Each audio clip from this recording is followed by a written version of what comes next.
The Racing Postcast in association with Paddy Power. They stream all UK and Irish racing live on your mobile, tablet or PC. Hello everyone, welcome along to the Racing Post Weekend Review Postcast. I'm Sam Laurie. Nick Watts is in the studio alongside. We've also got Justin O'Hanlon on the phone from Ireland and from Paddy Power. Rob Catterson is on the line as well. We'll be looking back at the weekend's action and also looking ahead to a few of the upcoming big races, the St Leger, the Irish Champion, the Arc, to name a few, and also, of course, this weekend's Haydock Sprint Cup. But before we start looking back on the action, I must flag up some great tipping by David Jennings on Friday's show. He had 2 winners on Sunday, including one at 10-1, 3 winners on Saturday, including his Saturday nap, Lightning Spear, who won the Celebration Mile at 4-1. And it's Lightning Spear, I suppose we should begin today's show by talking about. Won it impressively enough, the Celebration Mile. Nick, what did you make of his run there? Yeah, it was good, wasn't it? He won. He got the job done. I'm not sure it was a fantastic race. Thick Kriat ran badly and hasn't come out of the race well, apparently. And there's a few horses there that have probably seen better days. A-Rod, for example, Tormore is, he is what he is. Disappointing now, isn't he? Yeah, he's nothing exceptional, is he? So, I mean, you can't argue with what he's done. He's won it nicely. But as a follow-up question, can he go and now win the QE2? I think I'd probably be looking elsewhere. He did run well in the Queen Anne earlier in the season, but I think probably he's not at his peak on soft ground. Probably wants it on top, and Ascot in October often gets quite boggy. So, yeah, well done to Connections. They spotted a good race there, and he's done it nicely. But what it means for the future, I'm not sure it amounts to a great deal, really. And Rob, Nick mentioned there the QE2. That's the race Connections nominated straight after the race. What price is he for that one? Yeah, he's a 10-1 chance. Obviously, it'll be a step back into Group 1 company. But Ribchester, having won in France, is our 2-1 market leader. He'll probably take on Galileo Gold, who's second favourite, 3-1. If the rain comes, Ballarda would have a chance. He loves plenty of cut in the ground. He's 5s, it's 6s bar. But Lightning Spear, he's a 10-1 chance. And you mentioned David Jennings. He was tipping winners left, right and centre. The funny thing is, I texted him to congratulate him later on the Saturday, and he replied to say that I've been away with the family and I haven't managed to back one of them. So a penny for his thoughts. Absolute shocker there. We'll have to get him back on the show on Friday and see what he has to say. Justin, what did you make of Lightning Spear and 10-1 for the QE2? Tempt you at all? Not a bit. No, I don't think he's any chance against the good 3-year-olds. But, fair play to Jennings as well. He not only got the result right, but he got the tactics absolutely spot on too. Because he sort of he went on at length about how the race would be run, who would lead, who would sit second, who would sit third, and I think he got that spot on as well. So you'll have to flag him up in more ways than one. But Lightning Spear, I wouldn't say has any chance against the good 3-year-olds in the QE2. And I don't know if you listen to long weather weather forecast at all, and I know that's not an exact science, but I think a few of them are leading us to the conclusion of a dry autumn. So we may not get the traditional soft ground for the Champions Weekend at Ascot. If we do that opens it up again. But he did it nicely. He couldn't do any more than people in front of him, but he has a fair bit to find on the top milers, I would think. Yeah, I'll believe the weather forecasters when it actually happens about the dry autumn. Absolutely. Interesting though what you mentioned there about the 3-year-olds. In his post-race interview, David Simcox said he doesn't really rate the 3-year-old crop this year, which surprising given that the Gurkha and Ribchester had thrashed Lightning Spear on his last 2 runs. You're obviously in disagreement with David there, Justin. Well, I think the 3-year-old milers are I suppose the easy conclusion to come is when there isn't an outstanding one, you come to the conclusion that they're no good. But I think the 3-year-old milers this year, they've already shown, I think, in a couple of the 3-year-olds and Group 1 milers this season that they are better than the older milers. As for the middle distance horses, I suppose that is yet to be really proven how good they are against their adders. And as ever, the autumn will tell all of that. But I wouldn't necessarily be in agreement with that. Certainly not about the milers. I think the milers are far superior. What's your view, Nick? I like the 3-year-olds this season. I mean, it's certainly been entertaining, isn't it? I mean, you go back to the Sussex Stakes when there's a 3-way go with Ribchester, Galileo, Gold and the Gurkha. I mean, All what more 3-year-olds. can you ask for out of a race than that? It was fantastic stuff. And, yeah, I mean, if you want to go into ratings and maths and all that, they might not be the best crop that's ever been around. But, God, it's been entertaining and exciting, though. So, yeah, I've enjoyed watching them. Have you got a view on the QE2 at this stage? I want to see what the weather does, really. Bilardo would be the one for me if it really, really did turn bottomless. But Justin's just spiked that by saying it's going to be a dry autumn. So who knows? It's two completely different races at that stage of the season, isn't it? If you get the bog, then horses like Bilardo really come into it. If it stays dry and decent ground, you're looking at horses that performed kind of well during the summer, as you would normally, say, in a June or July race.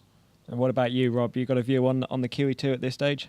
Yeah, pretty much in agreement with the lads. I suppose the obvious thing is, like, looking at the prices, they're really not going to be that different, on the week of the race, should the majority of the principals line up. So unless you really knew something now, you'd be mad to have a bet, because if the top 4 or 5 run, are the prices really going to be that different? Probably not. Well, just looking back at some of the other action at Goodwood, another David Jennings tipped winner, Platitude, won by 5 lengths at the March Stakes. Is this next year's Hardwick Stakes winner, Nick? Yeah, possibly. Although, you just noticed that the step up in trip that he's had. You just wonder how far he'd stay and whether he'd stay at middle distances next season or whether he might be persuaded to go out to a cup trip. I think all options are open. So, yeah, I mean, Hardwick Stakes, if that's the way Stouty wanted to go, but, could go over further. Maybe, try him in the Yorkshire Cup early next season. Yeah, lots of options for that one. Rob, any of the Goodwood winners? Kilmar, of course, won the Prestige Stakes, Opal Tiara, the Supreme. Any of those impressed you? Yeah, Kilmar just beat Promising, who was bidding to give DJ his 4th winner of the day. But Platitude was brilliant. And in fairness to David, he said he'd be held up, unlike the last day, and he looked the winner a long way out. And as soon as he crossed the line, I was typing him into the Race and Post website to see what entries he had. He's got no big entries, so you do wonder what they're going to do with him now, but he's really a horse to look forward to the next year. And Justin, we'll come on to you for the Curragh highlights. Somehow the Oaks 4th won nicely on Sunday. Intelligence Cross and Sea of Grace also group race winning 2-year-olds over the weekend. Which are the ones we should keep an eye on with future targets in mind? Well, I thought the Fillies race was very, very good indeed. I think everybody came to the conclusion once they saw that Maiden at Tipperary back in July, where Sea of Grace beat a very tenderly handled Azira, that, and I suppose I fell into that trap as well, thinking that the table would be turned yesterday, but they weren't. I mean, Sea of Grace is really a quality filly, and Azira is too. I think that it was a very good race, and I would expect those two to come back for the Moyglare in a couple of weeks' time and be very, very prominent. Be very, very prominent in the finish. I wouldn't give up on Azira at all. I thought people will say that she flashed her tail, but it was just one of those races, Rob. I don't think she dogged it. I don't think she was necessarily out battled. It was just one of those nip and tuck contests. Sea of Grace's head was in front at the right time. I don't think there's obviously not a lot to choose between the two. And I think there'll be, the two of those will be hard to keep out of the placements in the Moyglare in a couple of weeks' time. I thought it was a very good race. What was your pick of the Sunday action, Nick? I was pleased to see Sea of Grace win. Justin's described the race perfectly, but it's just good to see John Ox back in the big time. I mean, he's a fantastic trainer. Had a couple of lean years, but you don't forget how to train horses, and he's just been a bit lacking in quality. But this could be the one to propel him back into the forefront, and that's brilliant because he's an absolutely fantastic trainer. And Rob, Sea of Grace, the highlight for you? Yeah, it was certainly on exciting finishes. It was the finish of the day. I thought Intelligent Cross was very good. Aiden's 2-year-old. He now looks middle park bound with the doubts with Caravaggio, who doesn't look as though he's going to go now. He could be Aiden's main one in the middle park, and somehow booked her place in the Matron Stakes, and she's an 8-1 chance for that. So somehow an Intelligent Cross could be Group 1 winners come the end of the year. Okay, and what about the rest of the weekend action? Nick, we'll start with you. Any other eye catchers for you? One for the horse tracker. I would put in Yucatan, a winner for Aidan O'Brien yesterday. Fantastically bred by Galileo out of Six Perfections, who's a favourite horse of mine a few years ago. Hasn't produced anything like herself in her foals, but I thought Yucatan was quite promising. So the rest of the autumn, I'd keep him on side. Mm-hmm. And Justin, for you, one to go in the horse tracker? Well, am I allowed to go back to the middle of last week? Yep, you can, yep. There was one that ran at Bellewstown last Wednesday. I think I gave one earlier on in the year. You're living up to your reputation for dark horses here, then. Indeed. Well, there was a 2-year-old filly of Gavin Cromwell that I gave you earlier on in the year that went on one called Panda Green. Well, he ran another one at Bellewstown in a mile maiden last Wednesday, which went by the very imaginative name of Green Panda. And it finished, it was a slowly into stride, badly drawn, running on 7th in a maiden that I don't think will turn out to be too bad over a mile at Lowly Bellewstown last Wednesday. I think that's one we're putting in the tracker. Green Panda. Okay, Green Panda for Justin. And for you, Rob, any we should keep a note of? Nothing that we haven't mentioned. I'd be just looking forward to see Platitude again. The way he won, the better days are definitely ahead of him. Okay, well, lots more to look ahead to right after this. Here's Paddy Power's latest horse racing offer. It's money back as a free bet if your horse finishes second to the SP5 at one meeting every day this month. Paddy Power, you're welcome. Max free bet £25, 18 plus. Please gamble responsibly. Well, time now just to look through ahead to a few big races upcoming. But before we do that, only a few more days left of evening racing, the summer evening racing. So time to get some thoughts on the Jockeys Championship. A couple of weeks ago, I was on the show. We talked about it, and Nick, you were on, and so too was Lee Mottershead. He flagged up Jim Crowley 33-1. Rob, what price is he now? Yeah, he's favourite now in this Jockeys Championship with Sylvester de Souza. 4-6 Jim Crowley. He's got that two winner lead over SCS. As you mentioned, just 3 weeks ago he was 33-1 and he was 50-1 at the start of the season. So everyone pretty much bar Lee missed a trick there. And he's now odds on, and he had a great treble, was it, on Saturday evening. So he's I think he's gone on record to say this is the best chance he's ever going to get to be champion. He'll obviously have a tough task with Sylvester being the reigning champ. He's 6-5, but just two between them, and hopefully they stay injury free and we get a real ding dong battle over the next few weeks. And Nick, Luke Morris was your tip. He's still not too far away. Yeah, no, I remember being on that show with Motti, and I think we were both scrabbling around at the time looking for viable alternatives to Silvestre who could potentially make it interesting. Motti was banging on about Jim Crowley, and I said, no, you're barking up the wrong tree there. Luke Morris is the man, and Motti had it spot on all the time. And you know, it's often, if you can get a bit of momentum in these jockeys title races, you find other trainers, you know, want to get involved and put you up and give you a chance. And there's a real bandwagon effect with Jim Crowley at the moment. And I think Silvestre might find it hard to resist this. You know, he's 4-6 Jim Crowley. He's odds on for it now. And I think everything is going in his favour at the moment. I was on, I was watching racing on Friday, and he got one up by a short head. He had a treble on Saturday. I think he had a few more winners yesterday as well. And you know, it's just going for him, these narrow margins between victory and defeat, that they seem to be going his way, and I think it's all in his favour. And if he can just stay injury clean and clear of suspensions and all that kind of stuff, I think Jim Crowley is going to win. It's great we've got a proper race this year as well, isn't it? Both of them really going for it. Yeah, it can be really turgid, this. It can be, you know, so boring. I mean, you know, Richard Johnson is fantastic that he won the Jumps title last season, but as a betting medium, that was a dead issue, you know, in the first couple of months of the season. So it's great that we've got a real battle. It's not kind of, you know, Cawthon-esque, going back to the 80s, but it's injected a bit of fun into it. And of course, it finishes on October the 15th, slightly earlier this year. Justin, what's your view on the British jockeys? I can't really say I have a particular view on it. It's the destination of the UK Jockeys Championship is not something that's keeping me awake at night. But is Ryan Moore too far behind to make an impact at this stage? I'd have thought so, isn't he? Yeah, he's probably going to be abroad a lot, isn't he? Yeah, but I suppose he's going to be abroad at a time where a lot of the UK Sunday racing is going to be jumps racing, isn't it? So it's a little bit of a fly in the ointment anyway. Mm-hmm. Well, let's just concentrate on some of the upcoming really big races. First of all, St Leger, Doncaster, September the 10th, Idaho. What price is he with you at Paddy Power, first of all, Robin? Is he a certainty? Yeah, he's pretty much even money across the board. We're even money. Obviously, he got back to winning ways in the Great Voltager when he was held up, so he got the job done. Muntaha, we're 6-1. We're pretty sure he's going to run, and the same with Red Verdun, who's twice been beaten by Idaho, and it's 10's bar. Listen, obviously there's no such thing as a certainty, but on what he's done, and he's got that place form behind Harzan in both derbies, and there's every indication that he should see out the mile and 6 at even money. He's probably a solid option. Solid option, is he for you, Nick? Yeah, very much so. I was impressed with him in the Voltager. I thought he was given quite a bit to do. And there's just a moment when I thought, is he going to do this? But he's come through really well. He's won nicely, and he did it going away as well. It took quite a while to pull up after the line, and gives every indication he's going to stay a mile and 6. So, yeah, he's going to be a real tough nut to crack. I've put one up each way in this Twilight Payment, who I think is quite an interesting horse if Jim Bolger goes that way. I thought he ran well behind Order of St George last time and is an improving horse, but he's going to have to be to trouble Idaho, I think. Mm-hmm. And what about for you, Justin? Anything to throw in against the favourite? Watsy has stolen my thunder completely there with Twilight Payment. Idaho, I don't think he's a certainty, but he's the most likely winner. But I like Twilight Payment.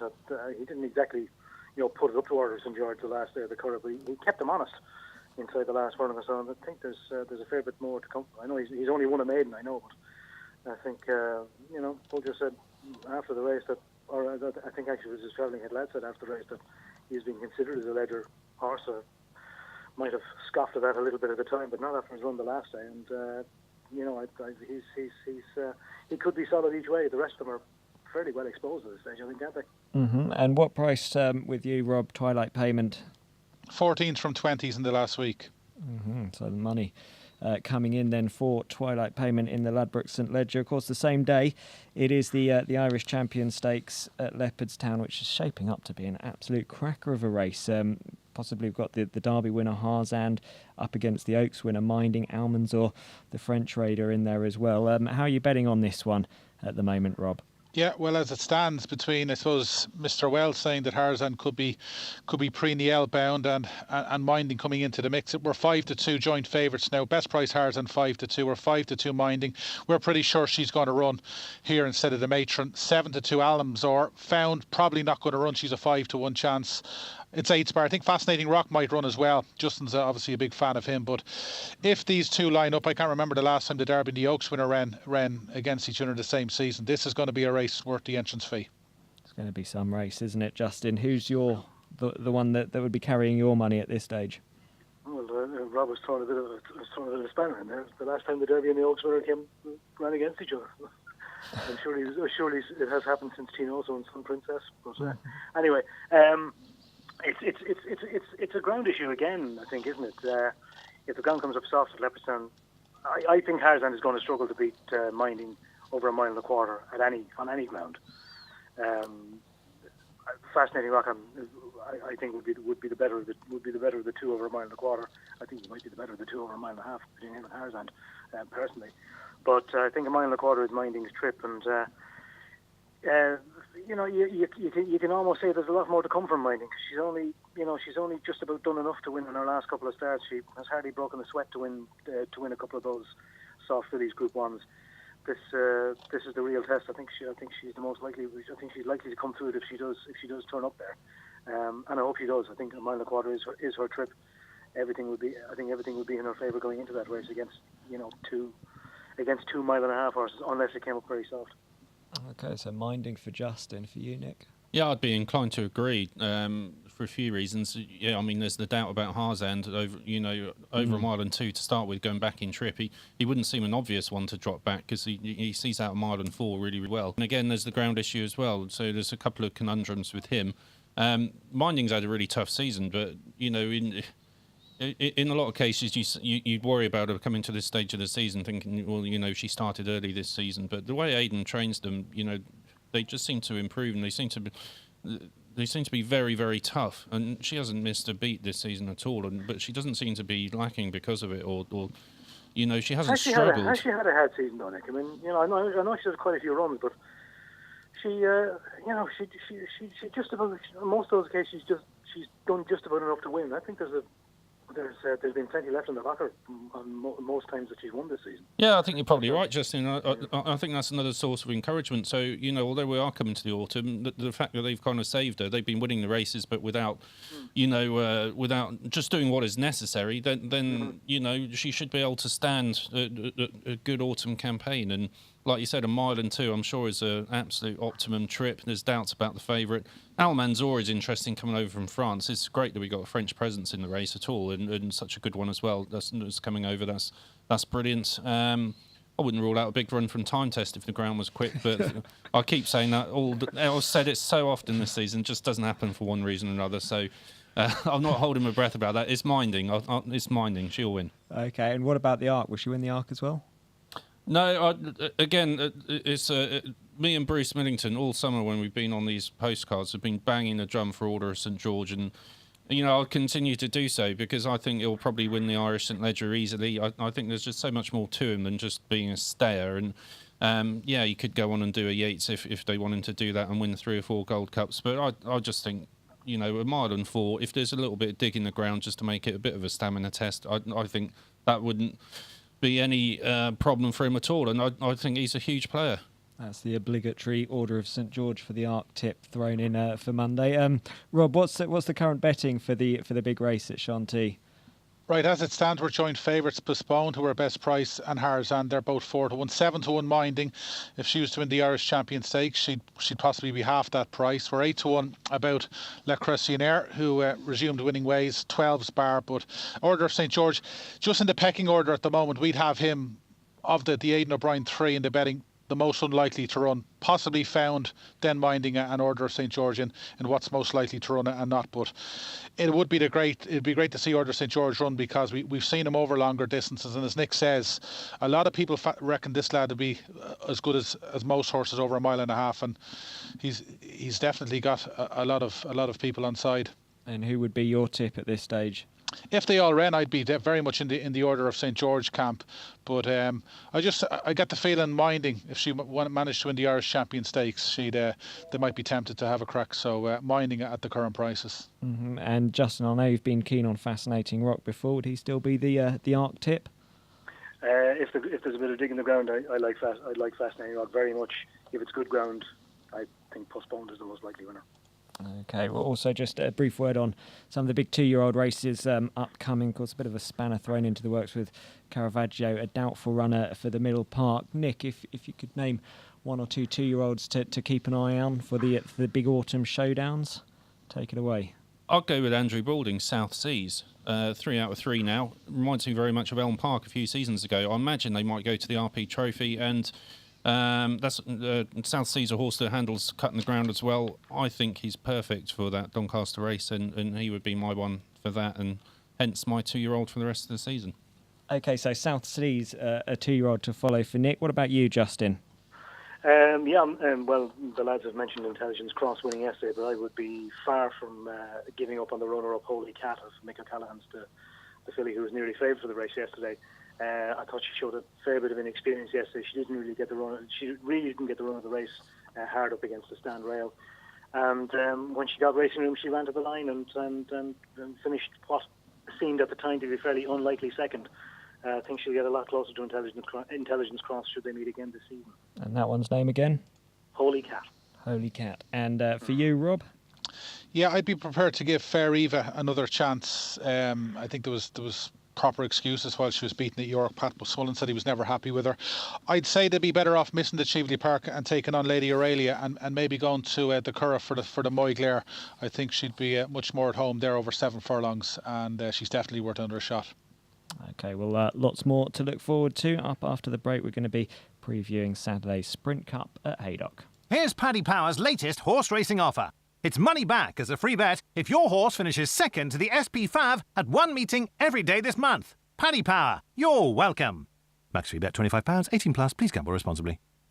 Welcome back. Sam Laurie here in the studio with Nick Watts, Justin O'Hanlon and Rob Catterton on the line. We're looking ahead to Saturday's Sprint Cup at Haydock. And Rob, if you can start us off by running through Paddy Power's current prices for the Group 1. Right, well, after the 5-day entries have just been released, no major surprises. Quiet Reflection is now the 4-1 favourite. We're 5-1 Lamato. 11 to 2 Twilight Sun, his stable companion. 6 to 1 The Tin Man, 7 to 1 Magical Memory, 8 Dancing Star, 12's Bar. Group 1 winners dominating the head of the market there. Nick, who's the tip at this stage? Oh, it would be Quiet Reflection for me, absolutely. Really good winner at Haydock earlier in the season on the Sandy Lane, and gone on and won the Commonwealth Cup since then. Fantastic run. I thought in the July Cup on ground, that would have been slightly alien to her, and proved that day as well that you can do it against all age sprinters, not just 3-year-olds. So. Why do you think she'll turn the form around with Lamarte? Well, I don't know if Lamarte is an absolute definite runner yet. I know Candy was making positive noises today, but Twilight Sun is obviously going for a repeat. As we mentioned a lot in the show today, it's going to depend on what the ground is like at Haydock, and he's got a good thing going at Candy, isn't he? Because he's got a fast ground sprinter and he's got a soft ground sprinter as well, so he can go with either of them. Quiet Reflection seems to go on anything. Should handle dig, no problem at all, and showed in the July Cup and handled better ground as well. So back at Haydock, that would do for me. Okay, so it's the 3-year-old Quiet Reflection for Nick. For you, Justin? Yeah, I'd be on Nick's side there with Quiet Reflection. She'll handle any ground. I think they might just prefer the ground to be on the easy side to maybe slow the others up a little bit. She'll do for me. She's very, very consistent. She handled the step up in class, I thought, very well in Newmarket, considering the ground might have just been on the quick side for her. And the forecast looks to be favourable. I think she'll take a lot of beating. Okay, so 2 tips for Quiet Reflection. Robbie, are you going to make it 3? No, I'll go a little bit left field here, and I'll give Magical Memory another chance. At the start of the season, he looked as though he was possibly going to be the sprinter to beat. I think he was just touched off in this race last year by Twilight Sun, and he doesn't have an awful lot of ground to make up in the principles, so I'll give him one more chance, especially if Frankie's on board. Okay, so that's Magical Memory for Rob. Lots more to look ahead to on Friday's show. We'll be previewing all of the weekend's action. That's all we've got time for today, though, so many thanks to Nick, Justin and to Rob. See you all again on Friday. The Racing Postcast in association with Paddy Power. They pay more extra places than any other bookie.